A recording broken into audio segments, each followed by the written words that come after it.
following theorem can be conveniently used to calculate the responses in the 20 ohm resistor. Thevenin's theorem, Milliman's theorem, maximum power transfer theorem, superposition theorem. Okay, if you observe here, he has given this source is operating at frequency omega 1, whereas this voltage source is operating at frequency omega 2. Since we have energy storage elements, inductors and capacitor, these are frequency sensitive. Okay, when you have frequency sensitive of different frequency sources are connected, so we have to use superposition theorem. Why superposition theorem? Means we will take superposition theorem only one source at a time, whether it may be current source or voltage source. So these frequency sensitive elements will respond to only one frequency at a time when one source is acting alone. Okay, that's why these three theorems we should not use. We should use only superposition theorem, since we'll consider only one source at a time and total response is equal to summation of individual response of each source. So superposition theorem, option D is the correct answer. The following figure, find ammeter A reading. Okay, we have four ammeters here, ammeter A1, A2, A3 and A4. We have to find ammeter reading A. Okay, now if you see here, ammeter A1 is connected in R branch, since these four branches are parallel across 100 volts source. Okay, now what is the current? Let us take ammeter current reading as I1. This is the voltage V, which is equal to 100 at angle 0. I1 will be in phase with V. I2 will be lagging by some angle, because since this is inductor, current lags voltage by exactly 90 degrees. Ammeter 3 reading, let us take it as I3. Since it is connected in with capacitor, the current is I3 is leading by 90 degrees with respect to source, whereas I4 is should be in phase with I1. Okay, so this is I4. Now ammeter A1 reads 2 amperes, A4 reads 6 amperes. Now what is the resultant current which is in phase with voltage source? 2 plus 6, which is equal to 8 amperes. Similarly, ammeter A3 reads 18 amperes. Okay, A2 reads 12 amperes. That means this is resultant is equal to 6 amperes in upward direction. Now what is the ammeter A reading? Ammeter A reading is resultant of these two.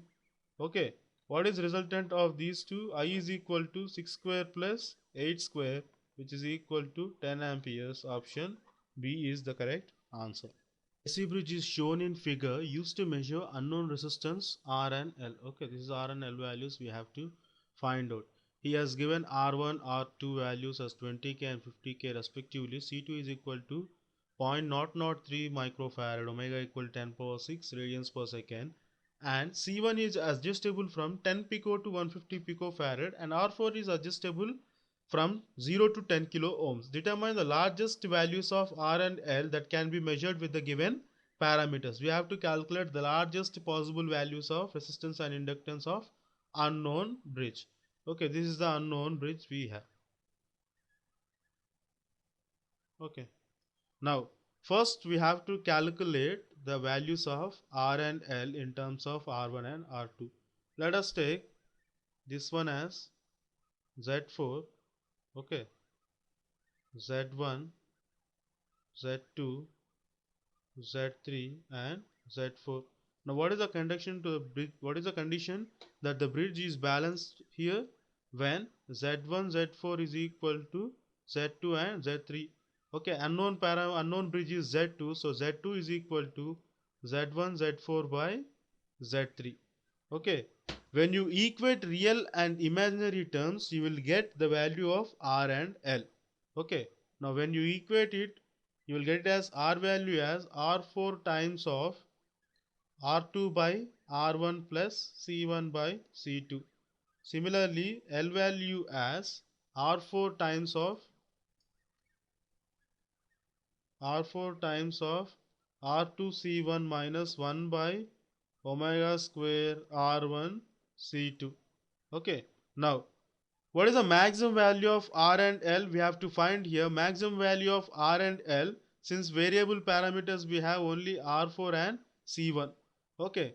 If you see here, R is directly proportional to R4 and C1. So we should choose maximum values of R4 and C1 in to find resistance value. Similarly, here it is directly proportional to R1 as well as C1. So we have to choose the maximum values for even to calculate inductance. So what is R here? R is equal to R4 maximum value is 10 kilo ohms.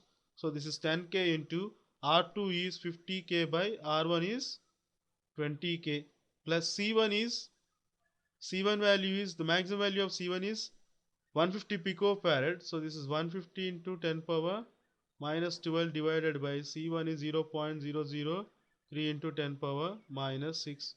So this is equal to R, R value is equal to 2.55 into 10 power 4 ohms.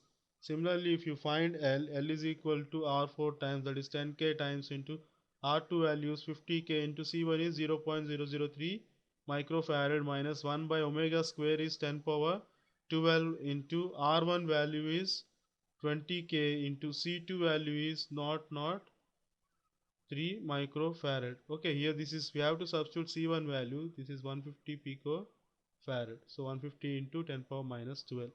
If you find this value, you will get it as 74.83 millihenry. So option D is the correct answer. An electrostatic voltmeter reading up to 2000 volts is controlled by a spring with a torsion constant of 5 into 10 power 6 Newton meter per radians. Okay.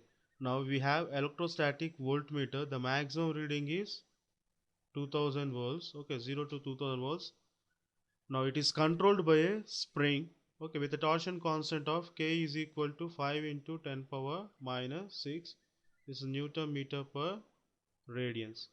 Okay, it is having a full scale deflection of 90 degrees. That means theta is equal to 90 degrees, or you can say it as pi by 2 radians. Now the capacitance at 0 voltage is 15 picofarad. That means capacitance at this point of reading is 15 picofarad. Now what is the capacitance when pointer indicates this 2000 volts? That means we have to find the capacitance value from 0 to maximum value, that is 2000 volts. Okay, final steady state deflection Tc is equal to Td. So theta is equal to 1 by 2 times of V square by K into dc by d theta.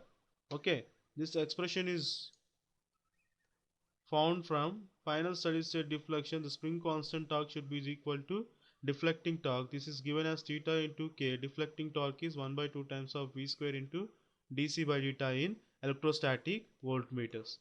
Okay, now what is rate of change of capacitance? That is dc by d theta here. From this expression we can write this one as 2 times of theta k by v square. Okay, so this is 2 into theta value is pi by 2 radians into spring constant is 5 into 10 power minus 6 divided by v square is 2000 whole square. So this is equal to 3.93 into 10 power minus 12 farad per radians. Okay, this is the rate of change of capacitance. Now what is the change of capacitance when reading from 0 to 2000 volts? Okay, because final steady state deflection is maximum deflection is 90 degrees. So I can say this one as C is equal to 3.93 into 10 power minus 12 from this. Okay, apply integration on both sides into maximum deflection is pi by 2 radians. This is equal to 6.17 picofarad. Now what is the total capacitance? Let us take this one as C2. At 0 initial reading is C1. Total capacitance C is C1 plus C2, that is 15 picofarad plus 6.17 picofarad, which is equal to 21.17 picofarad. That is option D is the correct answer.